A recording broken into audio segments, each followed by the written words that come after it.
Hello developers, welcome back to the JavaScript tutorial series.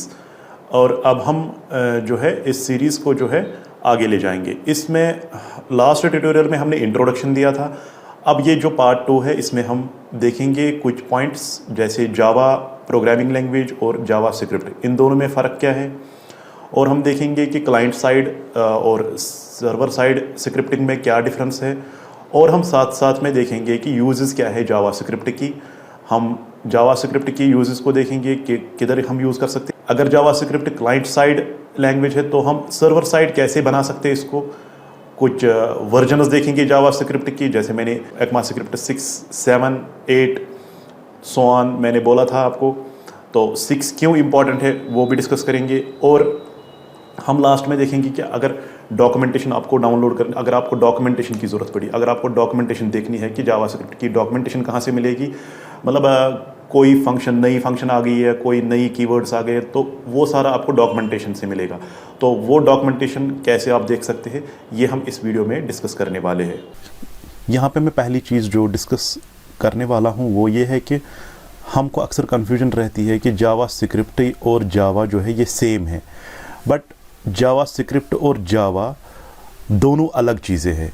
जावा जो है वो एक सर्वर साइड लैंग्वेज है, तो ये इसका कोड जो है सर्वर पे एग्जीक्यूट हो जाता है, लेकिन जावास्क्रिप्ट का कोड जो है वो आपके ब्राउज़र पे एग्जीक्यूट हो जाता है। दैट मीन्स एक क्लाइंट साइड है, ठीक है।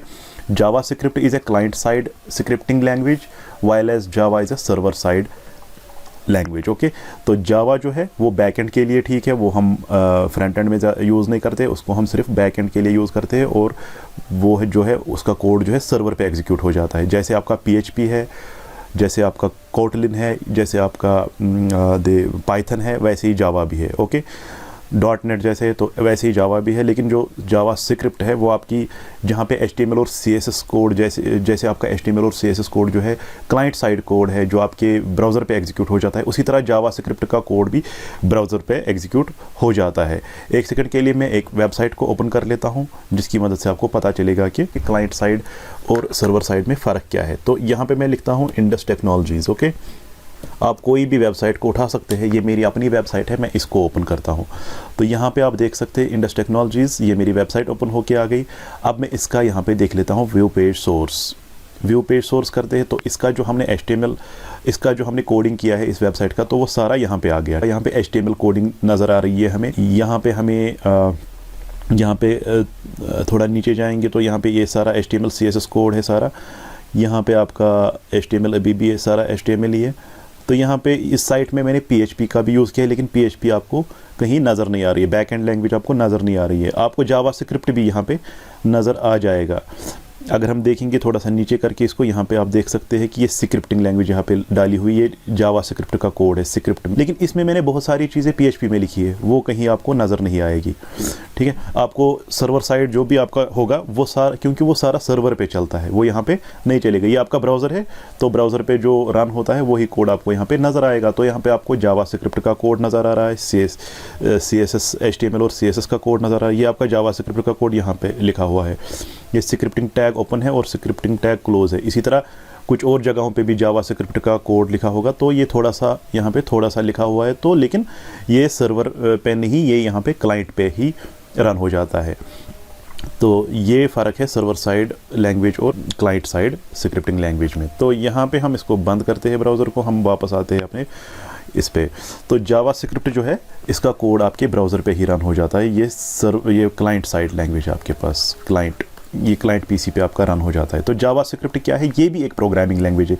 हम नहीं बोल सकते कि ये प्रोग्रामिंग लैंग्वेज नहीं है, बट ये लाइट वेट प्रोग्रामिंग लैंग्वेज है। ये ऑब्जेक्ट ओरिएंटेड भी है, ठीक है। इसमें आपके क्लासेस ऑब्जेक्ट सारा कंसेप्ट आता है।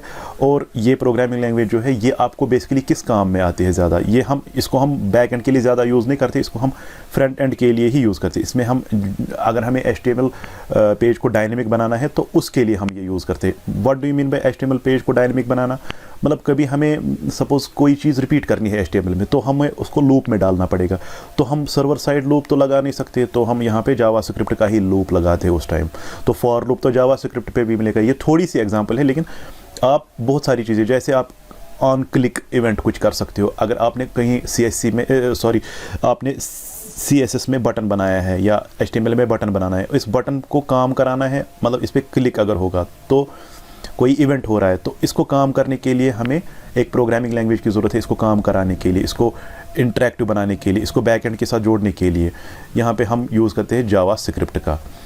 तो जावास्क्रिप्ट जो है, ये कोड जो है, इसका कोड जो है, ये भी मैंने पहले ही बोला, ये क्लाइंट कंप्यूटर पे यानी आपके ब्राउज़र पे रन हो जाता है। तो जावास्क्रिप्ट जो है आपका, ये आपका फुल फ्लेजेड जो है ऑब्जेक्ट ओरिएंटेड प्रोग्रामिंग लैंग्वेज है, बट ये लाइट वेट है, जिसको हम फ्रंट एंड के साथ यूज़ करते हैं, जिसकी मदद से हम HTML पेज को डायनेमिक बना लेते हैं। ठीक है, तो हम फ्रंट एंड में जब प्रोग्रामिंग का यूज़ करते हैं तो उसके लिए हमें जावास्क्रिप्ट लगाते हैं। अगर हमें फ्रंट एंड में प्रोग्रामिंग का यूज़ करना होगा, लूप्स का यूज़ करना होगा, किसी और चीज़ का यूज़ करना होगा, कंडीशंस का यूज़ करना होगा, तो हम एरेज का यूज़ अगर करना होगा तो हम किसका यूज़ करते हैं, हम जावास्क्रिप्ट का यूज़ करते हैं, लेकिन फ्रंट एंड के लिए। अब जावा जो है, जो दूसरी लैंग्वेज जावा है, जो वो भी ऑब्जेक्ट ओरिएंटेड प्रोग्रामिंग लैंग्वेज है, लेकिन वो बेसिकली किस पे काम करती है, सर्वर दैट इज़ मतलब वो हम सिक्योरिटी के लिए यूज़ करते हैं ज़्यादा। उसका कोड हम क्लाइंट पे नहीं रन कर सकते, ब्राउज़र पे नहीं दिखा सकते हैं, उसका कोड हम रन करते हैं सर्वर पे, अपने सर्वर पे। ठीक है, तो जावा वो भी ऑब्जेक्ट ओरिएंटेड लैंग्वेज है, जस्ट लाइक जैसे आपका PHP है, C# है, कोटलिन है, पाइथन है, वो सारी आपकी सर्वर साइड लैंग्वेज है, जिनका कोड इनको हम यूजुअली फ्रंट एंड के साथ यूज़ नहीं करते हैं। फ्रंट एंड के लिए, हमें फ्रंट एंड को डायनेमिक बनाने के लिए हम जावास्क्रिप्ट का ही यूज़ करते हैं। तो जावास्क्रिप्ट के यूजेस क्या है, हम क्यों फ्रंट एंड में इसको ज़्यादा यूज़ करते हैं, तो यहाँ पे देखो आप, यूज़ ऑफ जावास्क्रिप्ट सबसे पहले क्लाइंट साइड वैलिडेशन तो हम उसमें भी कर सकते हैं, जावा में, PHP में, पाइथन में वैलिडेशन हम कर सकते हैं हम, लेकिन वो हो जाएगी सर्वर साइड वैलिडेशन, उसमें टाइम लग सकता है। हम कभी क्या चाहते हैं, हम चाहते हैं कि हम फ्रंट एंड पे ही जल्दी में क्या है कि वैलिडेशन करें। हम मतलब सपोज इस बॉक्स में हमें पासवर्ड लेना है, तो पासवर्ड में क्या क्या कैरेक्टर्स अलाउ करने हैं वो हमें यहाँ पे रखना है। पासवर्ड में स्पेस नहीं आ सकता है, पासवर्ड में अंडरस्कोर आ सकता है, डॉलर आ सकता है, जो चीज़ें आपको अलाउ करनी है वो आप कर सकते हैं। इसी तरह यूज़र नेम की वैलिडेशन, इसी तरह डेट की वैलिडेशन में खाली डेट आना चाहिए, या कहीं नेम है तो नेम में खाली टेक्स्ट आना चाहिए, इसमें नंबर नहीं आना चाहिए। यूज़र नेम में टेक्स्ट और नंबर दोनों आने चाहिए, तो ये वैलिडेशन होती है। तो इस वैलिडेशन को अगर फ्रंट एंड पे ही करना है तो हम जावास्क्रिप्ट का यूज़ करते हैं, और हम पॉपअप्स शो करते हैं इसमें। और इवेंट, मैंने पहले ही बोला, अगर आप किसी बटन पे माउस का क्लिक करते हैं तो ये एक इवेंट है। तो इस इवेंट पे क्या होगा, इस इवेंट पे कोई फंक्शन होगा, या कोई पेज रिफ्रेश होगा, या कुछ होगा, या हम किसी और पेज का डेटा लाएंगे यहाँ पे। ठीक है, तो उस इवेंट पे, या कि आप माउस का स्क्रॉल व्हील जो है वो उसको डाउन कर लेते हैं या अप कर लेते हैं, तो स्क्रॉल पे क्या होगा, तो अब आप देख सकते हैं कि पेज को हम जब मूव करते हैं, तो पेज को हम स्क्रॉल करते हैं कभी, तो उसमें कुछ चेंजेस आ जाती है, तो वो सारा जावास्क्रिप्ट की मदद से आता है। टाइमर लगाते हैं, या कोई फंक्शन की वजह से हम पेज को, सपोज आपने अपनी फ़ोटोग्राफ जो है वो क्रॉप करनी है, तो वो क्रॉप कैसे होती है, उसका भी जावास्क्रिप्ट की ही मदद से, मतलब आपका फ्रंट पेज जो है वो, फ्रंट एंड जो है आपकी वेबसाइट जो है, उसको इंटरेक्टिव बनाने के लिए, उसको डायनेमिक बनाने के लिए हम जावास्क्रिप्ट का जो है यूज़ करते हैं। जावास्क्रिप्ट का यूज़ हम इवेंट्स के लिए भी करते हैं, जैसे माउस का क्लिक होना, या उसका स्क्रॉल होना, या कोई की अगर कीबोर्ड से प्रेस हो गई तो उस पर क्या होना चाहिए, ये सारा जावास्क्रिप्ट से होता है। तो आप दूसरी भी चीज़ यहाँ पे देख सकते हैं, हम सपोज़ हमारे पास एक वेबसाइट है, तो वेबसाइट में सपोज़ हेडर और फुटर हर पेज में सेम है, होम पे भी वही हेडर फुटर है, सपोज़ कंपनी का नाम है, लोगो है, और फुटर वही है, सिर्फ हमें बॉडी का कोई पोर्शन चेंज करना है। तो हम क्या करते हैं, वेबसाइट वैसे ही रखते हैं, सिर्फ इस पोर्शन में हम दूसरी पेज का डेटा जो है फेच करके लाते हैं। तो विदाउट पेज रिफ्रेश, पेज ऊपर से रिफ्रेश होने के बगैर, इससे क्या होगा, स्पीड बढ़ेगी। तो इस चीज़ को हम किस चीज़ से कर सकते हैं, इस चीज़ को भी हम जावास्क्रिप्ट की मदद से ही कर सकते हैं।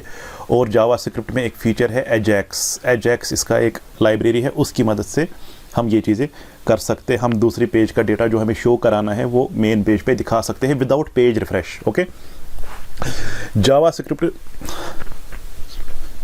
ऑफ कोर्स, जावास्क्रिप्ट और इट्स लाइब्रेरीज और क्लाइंट साइड। मैंने ये बोला कि ये क्लाइंट साइड, इसका कोड जो है क्लाइंट साइड पे रन होता है, मतलब आपके ब्राउज़र पे रन होता है, लेकिन इसका मतलब ये नहीं है कि हम इसमें सर्वर साइड प्रोग्रामिंग नहीं कर सकते, हम वो भी कर सकते हैं। We can make JavaScript code server side also, लेकिन उसके लिए हम क्या करते हैं, उसके लिए हम कुछ चीज़ें यूज़ करते हैं। उसके लिए कुछ लाइब्रेरीज या कुछ इसके फ्रेमवर्क्स है, जैसे नोड है और एक्सप्रेस जेएस।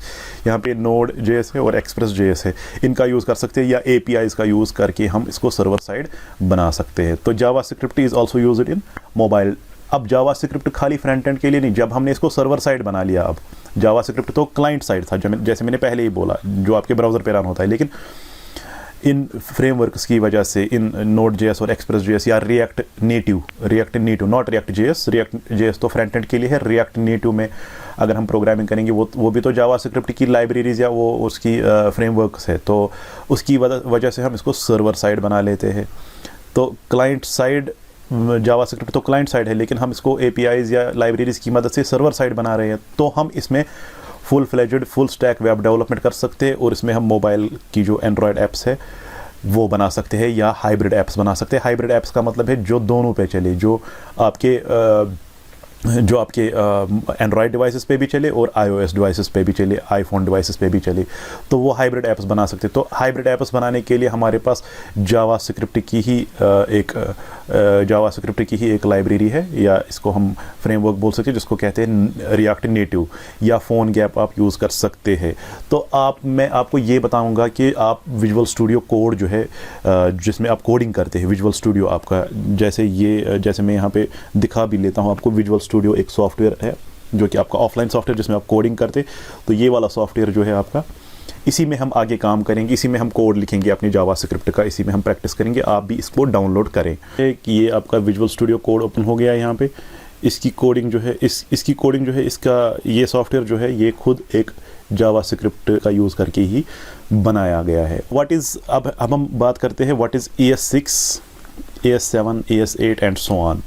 बेसिकली ये वर्जन्स है, ES6, ES7, ES8, ठीक है। एक्मा इंटरनेशनल एक ऑर्गेनाइजेशन है, वो आपको मतलब वो रूल्स डिसाइड करते हैं कि स्क्रिप्टिंग लैंग्वेज में क्या रूल्स होने चाहिए, और आपको अगर अपनी स्क्रिप्टिंग लैंग्वेज बनानी है तो आपको इन्हीं रूल्स के हिसाब से चलना होगा। तो आप यहाँ पे अपनी एक लैंग्वेज भी बना सकते हैं, जावास्क्रिप्ट की तरह लैंग्वेज भी बना सकते हैं। तो जावास्क्रिप्ट की जो सारे स्क्रिप्टिंग वर्जन्स हैं उनको अप्रूव कौन करता है? ECMA international. तो ये एक ऑर्गेनाइजेशन है जिन्होंने जावास्क्रिप्ट की वर्जन्स जो है वो लाई हुई है। तो एक्मास्क्रिप्ट की एक वेबसाइट भी है, इस लिंक पे आप जा सकते हैं।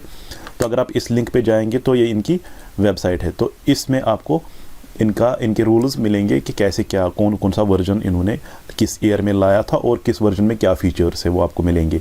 तो मैं अब यहाँ पे जाऊँगा नहीं, क्योंकि हम थ्योरेटिकल पे नहीं जाना चाहते हैं, हम टेक्निकल पे ही जाएंगे। तो एक्मास्क्रिप्ट स्पेसिफिकेशंस जो होती है, मतलब आप इन्हीं स्पेसिफिकेशंस को पढ़ के एक प्रोग्रामिंग लैंग्वेज उन्हीं रूल्स के हिसाब से बना सकते हैं। तो यहाँ पे by reading this you will be able to create scripting language. तो यहाँ पे एक्मास्क्रिप्ट स्पेसिफिकेशंस को पढ़ के आप एक स्क्रिप्टिंग लैंग्वेज बना सकते हैं। लेकिन जावा स्क्रिप्टिंग डॉक्यूमेंटेशन क्या है आपको पता ही होगा, हर प्रोग्रामिंग लैंग्वेज की डॉक्यूमेंटेशन है, उनकी ऑफिशियल वेबसाइट पे मिल जाती है आपको। तो इस डॉक्यूमेंटेशन को पढ़ के आप सीखेंगे कि जावा स्क्रिप्ट को यूज़ कैसे करते हैं। या अगर आप किसी और लैंग्वेज की डॉक्यूमेंटेशन पढ़ेंगे, आपको उस लैंग्वेज का यूज़ कैसे करना है, कैसे उस लैंग्वेज का सिंटैक्स लिखना है, फंक्शंस, एरेज, सारा कुछ कैसे डिक्लेयर करना है, तो आपको डॉक्यूमेंटेशन से मिल जाएगा। तो इन्होंने जो है ES6 की बात अगर करेंगे मैं ES6 का ज़्यादा क्यों बोल रहा हूँ वो भी मैं बोलूँगा। हम मतलब ये वाला वर्जन, पहले तो ES1 आया था 97 में, ES2 98 में, ES3 99 में, इसी तरह ES4 आया था, लेकिन इसमें कुछ एरर्स की वजह से ये बैठ गया, इसमें ये काम नहीं कर रहा है अभी। तो ES5 2009, ES6 जो है यही हम ज़्यादा यूज़ करते हैं, जो कि 2015 वर्जन है, एक्मास्क्रिप्ट 2015, ठीक है, 6th एडिशन बोल सकते हैं हम इसको। ES7 भी आया, 8 भी आया, 9 भी आया, 2018 में ही आया, जैसे 2016, 17, 18, ठीक है। 2019 में ES10 और ES11 2020 में आया। लेकिन अगर ये वाले वर्जन्स आए हैं, लेटेस्ट है, लेकिन हम इसी का यूज़ क्यों करेंगे? क्योंकि ES6 जो है इसमें मेजर चेंजेस आई हुई है, इसमें आपको मैक्सिमम फीचर्स मिलेंगे, तो इसीलिए हम ES6 का ही यूज़ करते हैं। तो ये क्या है, ये कौन सी लिंक है? developer.mozilla.org। अब हम इस लिंक पे जाते हैं। इस लिंक पे अगर आप सिंपली MDN टाइप करें गूगल में, तो यहाँ पे मैं आता हूँ गूगल में, फिर से यहाँ पे मैं टाइप करता हूँ MDN। तो MDN क्या होता है, ये हमें बताएगा कि मतलब जो भी वर्जन है, जो भी आप जावास्क्रिप्ट की जो भी नई फंक्शंस आई हुई है, ये आपको बताएगा कि किस, ये खाली ज़रूरी नहीं है जावास्क्रिप्ट, ये HTML का भी बोल सकता है, CSS का भी बोल सकता है। ये आपको बताएगा कि कौन सी फंक्शन जो नई आई है किस वाले ब्राउज़र पे सपोर्ट करती है, कौन सी फंक्शन, मतलब पुरानी फंक्शंस जो होंगी वो तो सभी ब्राउज़र्स पे सपोर्ट करेगी, लेकिन नई फंक्शंस आती है, कुछ नए फीचर्स, नए टैग्स आते हैं। तो जैसे आर्टिकल असाइड नया HTML में आया था, तो वो दिखाएगा कि किस ब्राउज़र में आप गूगल क्रोम पे चला सकते हो, या आप मोजिला पे चला सकते हो, इंटरनेट एक्सप्लोरर पे चला सकते हो, कौन सी फीचर्स आप यूज़ कर सकते हो। सपोज़ ये इसकी MDN पे आपको सारा कुछ मिलेगा। सपोज़ यहाँ पे हम आते हैं जावास्क्रिप्ट पे, रेफरेंसेस में जाके आपको जावास्क्रिप्ट पे आना है, या HTML का देखना होगा तो उसमें आएंगे, CSS का देखना होगा तो उसमें आएंगे। फिलहाल जावास्क्रिप्ट गाइड में आएंगे यहाँ पे। तो यहाँ पे कुछ भी, सपोज़ फंक्शंस पे आते हैं, हम कोई फंक्शन देख लेते हैं कि सपोज़ यहाँ पे फंक्शंस में आके हम कोई भी फंक्शन यहाँ से, ये सपोज़ जावास्क्रिप्ट की फंक्शंस है, तो हम देख लेते हैं कोई भी फंक्शन इसमें से। जैसे हम सपोज़ हम किसी भी फंक्शन, सपोज़ ये वाली फंक्शन देख लेते हैं, object.is फंक्शन, ठीक है। तो इस फंक्शन का यूज़ हम देख लेते हैं पूरा, और देख लेते हैं कि किस किस ब्राउज़र में ये सपोर्ट हो जाती है। तो हम क्या करेंगे, इसको नीचे करेंगे, यहाँ पे हम देखेंगे ये ब्राउज़र कंपैटिबिलिटी लिखा है, तो यहाँ पे लिखा है BCD टैब्स ओनली लोड, यहाँ पे दिखा रहा है लोडिंग, ठीक है, टाइम ले रहा है थोड़ा सा, तो ये आ गया इसका। तो आप देख सकते हैं जो ये इस फंक्शन है IS, तो इसका देख लेते हैं। गूगल क्रोम का जो वर्जन है 19 से एबो, मतलब आपको यहाँ पे दिख रहा होगा रिलीज्ड क्या है इसका, रिलीज डेट 2012, 15/5/2012। सो 15/5/2012 के बाद जो भी गूगल क्रोम के ब्राउज़र्स वर्जन्स आए, उन पे ये सपोर्ट करती है ये फंक्शन। इसी तरह एज में ये 12 वर्जन जो 2015, ऐसे ही यहाँ पे फायरफॉक्स में, ठीक है। 1 महीने का फ़र्क हो सकता है, 2 महीने की फ़र्क हो सकती है इन ब्राउज़र्स के बीच में, लेकिन यहाँ पे शो कर रहा है सीधे कि इसमें कौन सा वर्जन है, कि क्रोम के 19th वर्जन के बाद जो है उन पे चलेगा। इसी तरह इसमें जो 12th वर्जन के बाद है उन पे चलेगा। फायरफॉक्स में यहाँ पे दिखा रहा है, तो ये दिखा रहा है आपको कि ब्राउज़र कंपैटिबिलिटी क्या है। आप यहाँ से HTML और CSS का भी देख सकते हैं। सपोज़ HTML की कोई भी फंक्शन देख लेते हैं।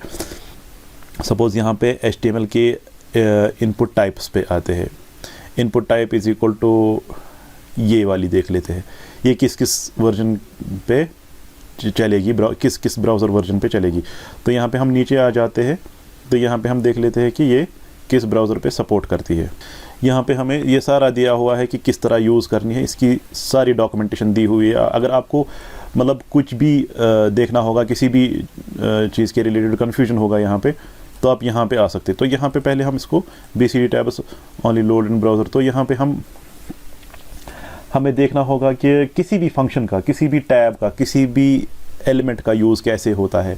तो इस पे आपको MDN पे सारी डॉक्यूमेंटेशन आपको मिल जाएगी। तो यहाँ पे ब्राउज़र कंपैटिबिलिटी लोड होने लगी है इसमें, तो ये भी दिखाएगा कि किस वेब ब्राउज़र के किस वर्जन पे ये कंपैटिबल है, तो वो सारा दिखाएगा यहाँ पे।